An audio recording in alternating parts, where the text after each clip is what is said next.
Hey guys, welcome back to my channel here. This is Page of Fame. So you guys are probably wondering why I have so many tabs open on my Samsung M7 smart monitor. Is because this video is going to be about how the M1 Mac and the Samsung M7 make a great duo when it comes to if you want to do multiple multitasking, and how it handle in the M1, how the RAM helps with the 8 gig of RAM helps with these multitasking skills. So make sure to like, subscribe, hit the notification bell down in the description. I have 2 videos over 1,000. Thank you guys so much for doing that. I really appreciate it. And we're going to go ahead and get into this one. So let's just say, these are the 4 windows that you're working in.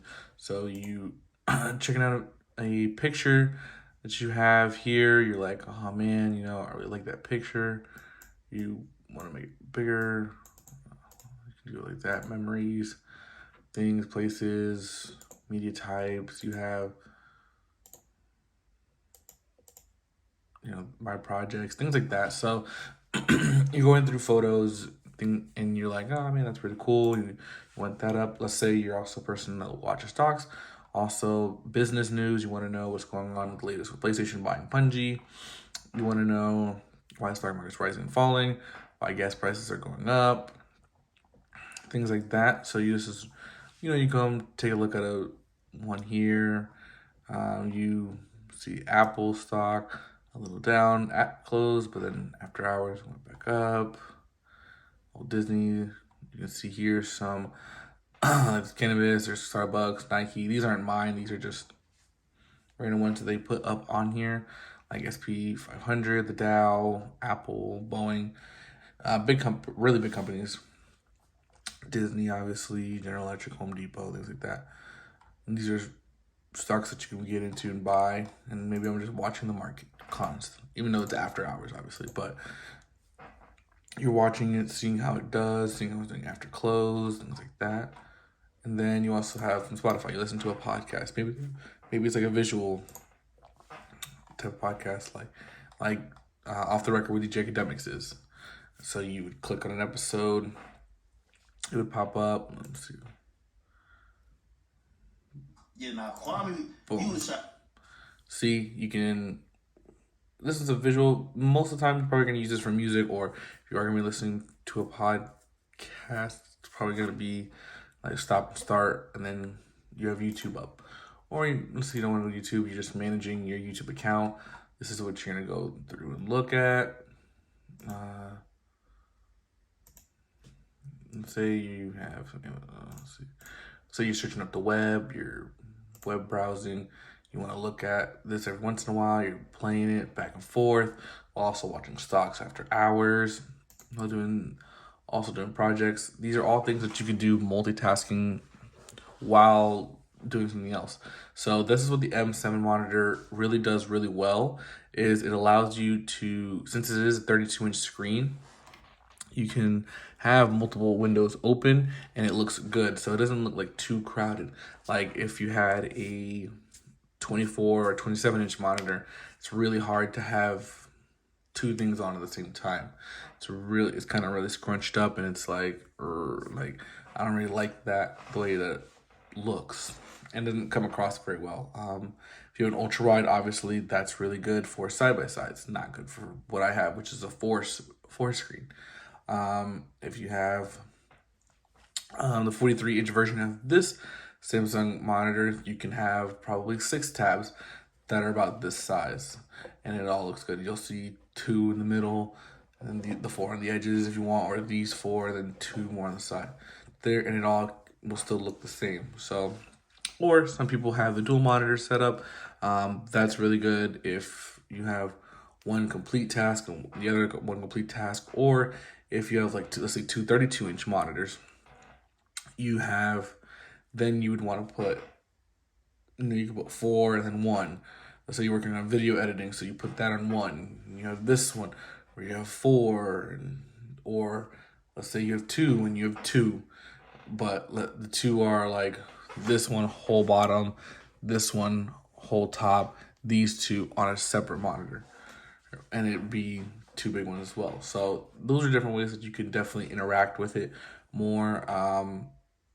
So that's kind of like some basic use cases for this monitor. What's really great is, like I said, you can do different things. Like I got rid of that, and we can always pull up QuickTime Player.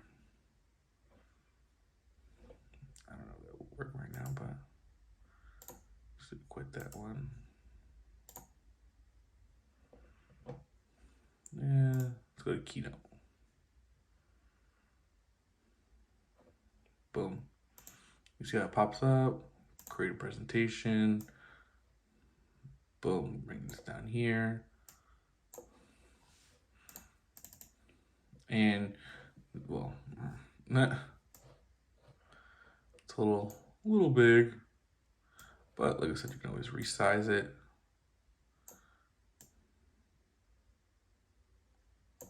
Put it here. Start working on it. So it's very good. I love the 4-window format. My favorite though, if I had to pick, is definitely the dual side-by-sides. But 4 windows is really good. Like I said, if you're doing like a ton of things at once and you just need to get them all done, or you're just, like I said, listening to you want to listen to a podcast while you're working on a presentation. You need photos, you bring them from here, put them down here, while also looking up information for your presentation to put it in.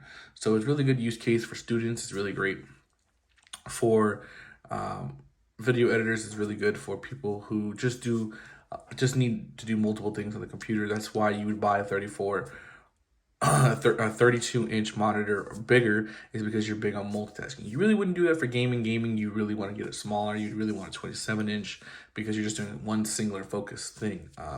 When you have to do multitasking things, you really want a much bigger screen with a good resolution, whereas gaming, you want 1080 1440p resolution with 240 hertz refresh rate. That's more the range you want to look at. So there are two different use case bases here, but in my opinion, the one that I would prefer to use would be this type of setup, just because it's easier. Things are much more stacked correctly here. Let's say you needed to add more storage, you need to add more things. This is where the M1 Mac Mini comes into play. Like I said, I have a storage here, but you can have multiple there attached. You can also see there that I have multiple cables connected in. I think all of mine are filled except for the USB-A's. I don't really use USB-A, so that's really a big difference between the two. I'm just not a big fan of that. And also the great thing with this being a smart monitor is, obviously I can go play Netflix, Hulu, Disney Plus, Apple TV, and it's all in 4K. So really cool look, really cool setup. These are all things that need to be done and are really good for you to do, especially if you're a person who likes to multitask, like I said. So this is really great for that. Make sure to like, subscribe, hit the notification down below. That's going to go ahead and end the video.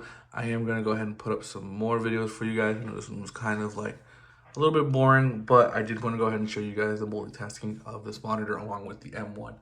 The M1 Mac Mini. Like I said, March 8th, it looks like the date for the new Mac Mini Pro and Max to come out. So I am going to be, at that point, trading this bad boy in for that.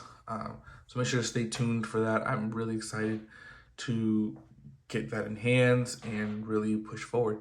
But I'll see you guys in the next one. Peace.